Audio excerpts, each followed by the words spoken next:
listening to the Fours Up Podcast with your host, Marsh. What up, what up, what up? It is the Fours Up Podcast. It is Monday, May 18th. The sun is shining. I'm feeling good. I'm happy. I think there's going to be sports in the fall. Jordan! My wonderful producer and co-host, Jordan Nelson. Jordan, talk to me. Dude, it's a good day. It's like 80 degrees outside, so it's summer's here. Yeah. Right now I'm just living it up, man. Today I watched a few Canes highlights just for fun. I played a little NCAA. I walked my dog. I didn't really do anything, and it was incredible. Yeah. Well, I was on the road for work, but I took like 3 cans of cold Mountain Dew Zero with me. Just driving along the interstate, drinking some cold beverage, listening to good tunes. That's all I need. Absolutely. Okay. Well, big show tonight, and I've been excited about this for a long time now, for the past few weeks. Got 2 of my favorite people coming on the show. Both are Heat fans, both are big Canes fans, so let's bring on our first guest. What do you say? Yep, I'll patch him in right now. Hello. What's going on, Joe? What's up, Marsh? How are you, man? Pretty good, man. Pretty good. So our first guest tonight is Joseph. How do you pronounce your last name? Beguiristain.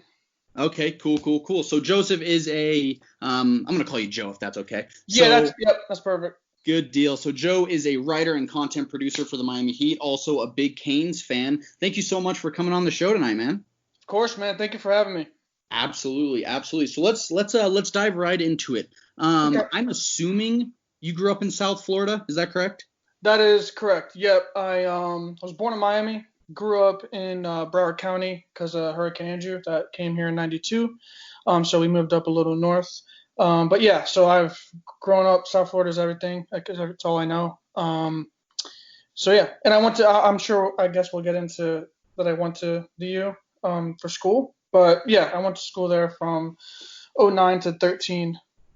Okay, I didn't know you went there too. Awesome. Mm-hmm. So lifelong Canes fan, I'm assuming? Yeah, for sure.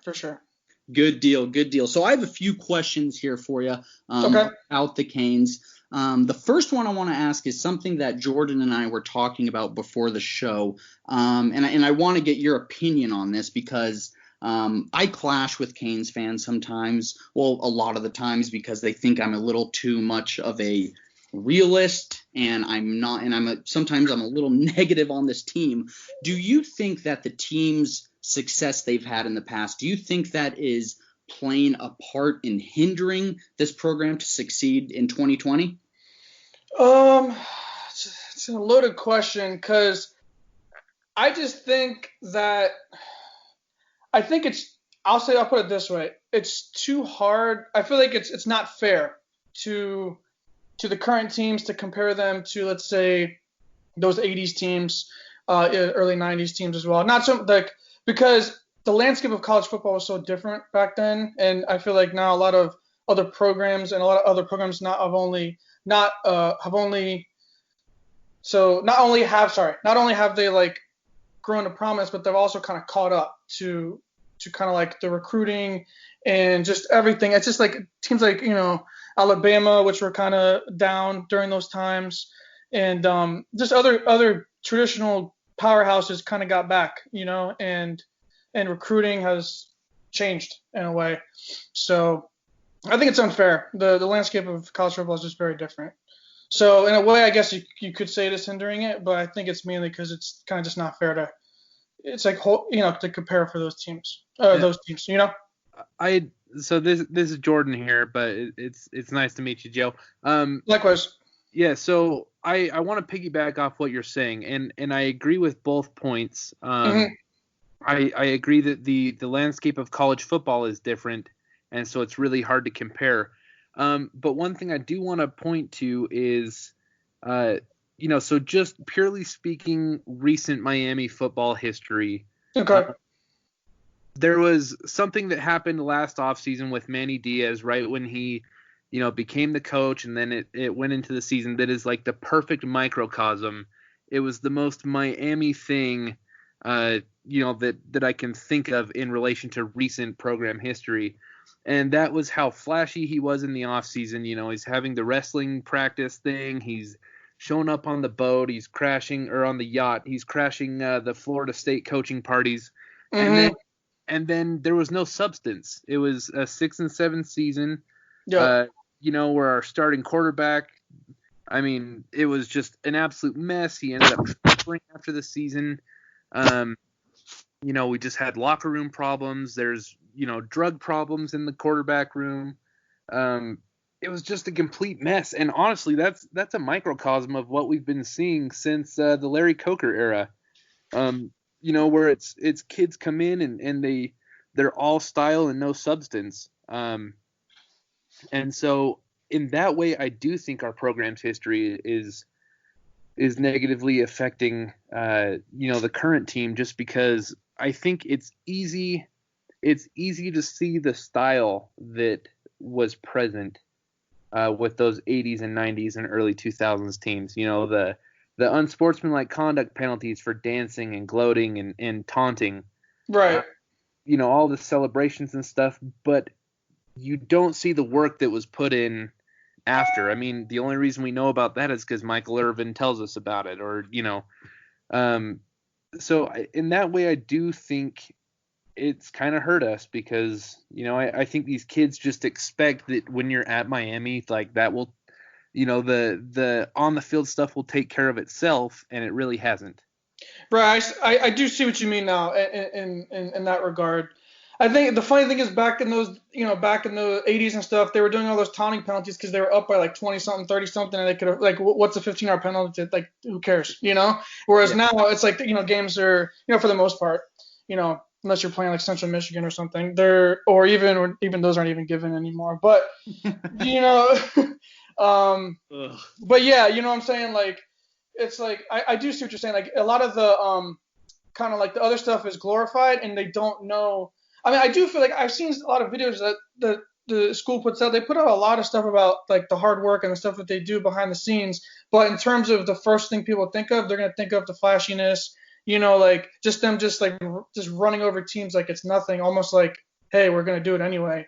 So I do see what you mean in terms of that, for sure. Yeah, and that's a great point, Jordan. And they don't. We have to hear it from a guy like Michael Irvin or something like that to actually know what went into, the work that went into the plays that made those celebrations. So I really like that. Okay, so Joe, my next question is, over the past 15 years where we've been mediocre. There's no way of changing that up. We've been very mediocre the past 15 years. Is there a particular season or even game, since you've been a Canes fan in the last 15 years, not counting last year, okay, that was harder to get over than most, or that has just stung for a long time? So you're not talking, not last year, because that FIU game really got me mad. But there's about 4 or 5 games last year that yeah, that's true. Let me see. I'm actually going through it real quick right now, but I could just tell you, like, even I forgot who we played, but when hold up, last year was Brevin Jordan. He was short of was it Virginia Tech? Refresh my memory. He was just short of a first down touchdown. I was listening to that game on the radio. It was just last year. That game was, I was like punching the steering wheel, but yeah, I can't really try. This actually, honestly, it's just been. Oh, there was one against Duke. I actually went to this game. Okay, I remember this really stands out now. I think it was 20. It had to have been 2015 maybe. And we were up at Duke, and Duke won. It was 2013. I know exactly what you're talking about. That's probably it. And I remember because I have some family in Carolina. We made a big thing to go to the game. And it was just like, I was like, what the heck? Duke, I remember saying too, they deserved to win that game. They played, they outplayed us. I just remember being so disappointed though. I didn't travel just for the game. Granted, I traveled to see family, but that game, I was excited for it. And yeah, that one I remember, it really stung. Again, there's probably more. that I just can't think of right now because honestly, there is a decent amount. I mean, even if you go back, so 2009 was my freshman year. That we had a good. I mean, that FSU game I'll never forget. The Liberty game, I'll never forget that game. It was incredible.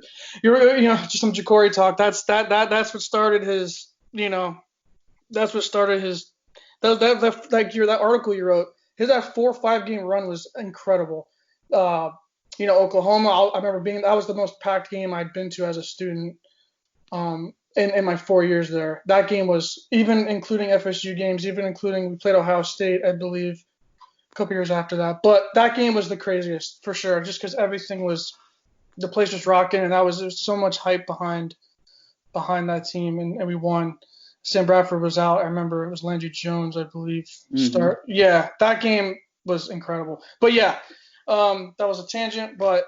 Yeah, so I'd have to say that Duke game just because that one just really stung because I was there. I remember disappointed. I remember seeing Duke, they're playing, fireworks going off, acting like they kind of like anytime you beat Miami, like Miami's always the game that they really want to win. Not this day, but because we are who we are. So it's always a big time when they beat us. But that one stung to me for sure. I'm sure I'll think of more as we go on. But that one. I got a question for you about your time in school. I'm curious to know if there was a different vibe around the football team. You being on campus, was there a different vibe around the football team from when Randy Shannon and Al Golden were coaches? Explain what the sentiments be around the student body and just there on campus. I'll never forget when Golden got there. His press conference was a huge thing. And I just remember a lot of the stuff that that press conference was excellent. In terms of just it kind of rallied everybody around him and the team, mainly just because he really did talk. He talked a good game.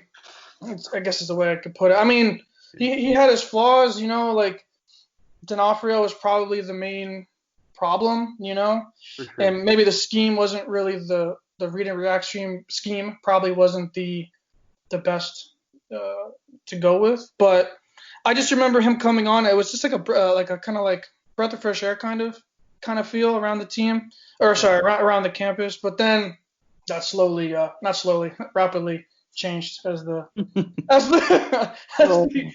years went on. It was just like what is. And I remember some of the offensive coordinators we've had too have been just you think that they're going to be really good. I remember Jet Fish, guys like that, and guys that had success other places, and it ended up just not being the best. And James Coley, another one. Yeah. It just ended up not being it's just it had so much promise and it had success. And okay, cool, maybe offense would be a little bit better or a little more innovative or something, and it ends up being almost the same thing. The wide receiver bubble screens, love them, gotta love them. Oh my God! Good Lord, yeah, don't get me started on those. Me and my college buddies, man, we'd watch the game, we'd almost predict the exact moment when it would happen and the exact moment when we'll get a 7-yard loss because you just see it coming from a mile away. When Malik Rozier was quarterback, I the guarantee for a bubble screen or all verticals. That was, and it. Okay, let's not even get into that. I get angry. But I do want to talk about Jacory Harris because that's been ever since I published that article, he's been a hot topic to discuss. And so where do you stand on Jacory Harris? Were you a big fan? Because, I have my opinions. Jordan has his opinions on Jacory Harris. When you think of Jacory Harris, what do you think of? What stands out? And is he a Miami legend? I would say he's a Miami. I've seen some people comment on your how he's like a Miami, kind of like Miami area, Miami high school legend. I feel like in that regard, yes. But when I do think of him, I do think of him as I do think of him as clutch. I think that would be the first thing that comes to my head. Just because he was tough. Just from he dealt with I just remember him always getting hit. I remember him just kind of toughing it out. Again, I would say he was a good Hurricanes QB, legendary Miami area, in terms of that. But I just remember him just like the FSU game. Like again, that's kind of why I brought up that